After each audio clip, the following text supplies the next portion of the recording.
श्री स्वामी समर्थ. श्री गुरुदेव. नमस्कार मंडळी, तुम्हा सर्वांचे आपल्या चॅनलमध्ये मनापासून स्वागत आहे. जीवनात अनेक चढ उतार असतात, ते तर नित्याने ठरलेलेच असतात. काही वेळा अशा घटना घडतात ज्या अचानक आणि अनपेक्षित असतात. यामागे केवळ नशीब नाही, तर आपल्या जीवनातील ऊर्जा, ग्रहांची स्थिती, वास्तुदोष किंवा नकारात्मक शक्तींचा प्रभाव असू शकतो. अनेक आध्यात्मिक ग्रंथांमध्ये तसेच ज्योतिषशास्त्रातही अशा चिन्हांचा उल्लेख केला जातो, जे वाईट दिवसांची आपल्याला सूचना देतात. पहिलं म्हणजे उकळलेले दूध सांडणे.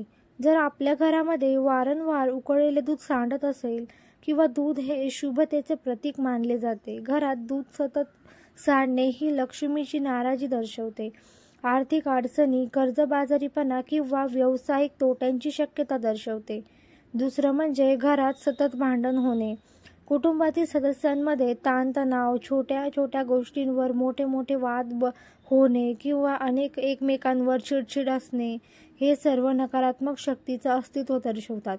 हे वाईट दिवस सुरू होण्याच्या आधीचे मानसिक आणि आध्यात्मिक लक्षण आहे. तिसरं म्हणजे एकांत आणि अंधारामध्ये ओढा. ज्यावेळी एखादी व्यक्ती नेहमी एकटी राहू लागते, कोणत्याही गोष्टीत रस घेत नाही, दिवसभर अंधारात बसते, तेव्हा ते मानसिक तणाव, डिप्रेशन किंवा नकारात्मक ऊर्जेचा परिणाम असू शकतात. चौथं म्हणजे घड्याळ अचानक बंद पडणे किंवा घड्याळ अचानक थांबणे. घरातील घड्याळ अचानक बंद होणे म्हणजे काळ बदलण्याचा संकेत. हे काही वेळा एखादा अपघात, आर्थिक संकट किंवा नोकरी व्यवसायात अडथळ्यांचे सूचक असते. पाचवं म्हणजे चप्पल, शूज किंवा एका बाजूने झिजणे.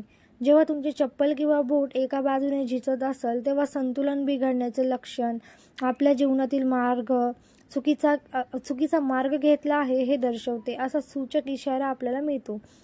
शरीरातील ऊर्जा किंवा ग्रहाची दिशाही असंतुलन असू शकते. सहावं, कपड्यांना सतत छिद्र पडणे. नवीन कपड्यांनाही लवकर छिद्र पडणे किंवा फाटणे ही दृष्टी, तांत्रिक दोष किंवा भूतबाधेचं सूचक मानलं जातं. सातवं म्हणजे काळ्या मुंग्यांचा अनावश्यक वावर.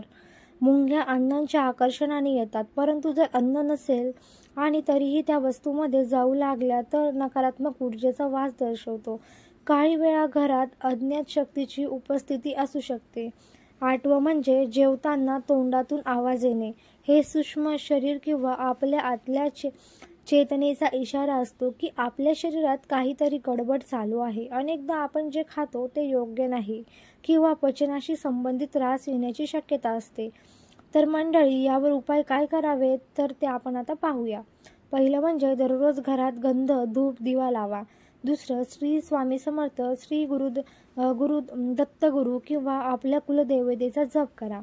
तिसरं, घरात सात्विक वातावरण ठेवा, वाद भांडणे टाळा. चौथं म्हणजे सकाळ संध्याकाळ दरवाजाला हळद कुंकू लावा, उंबरठ्याची पूजा करा. पाचवं म्हणजे घरात वास्तुदोष असल्यास तज्ज्ञांचा सल्ला घ्या. तुळशीची पूजा आणि नामस्मरण यामुळे वातावरण पवित्र राहतं. स्वप्नांमध्ये जर सतत वाईट दृश्य दिसत असतील तर तटसिद्ध हनुमान स्तोत्र किंवा रुद्राक्षक पठण करा. देव आपल्याला संकट येण्यापूर्वी काही चिन्हांच्या माध्यमातून सूचना देतो. याकडे दुर्लक्ष न करता सावधगिरी बाळगा, सकारात्मक राहा आणि धार्मिक आचरण ठेवा. यामुळे संकटे टळू शकतात. तुम्हाला आजचा व्हिडिओ कसा वाटला कमेंट करून नक्की सांगा आणि व्हिडिओ आवडल्यास चॅनल सबस्क्राईब करायला विसरू नका. तुम्हाला व्हिडिओ आवडला असेल तर शेअर करत राहा. थँक्यू.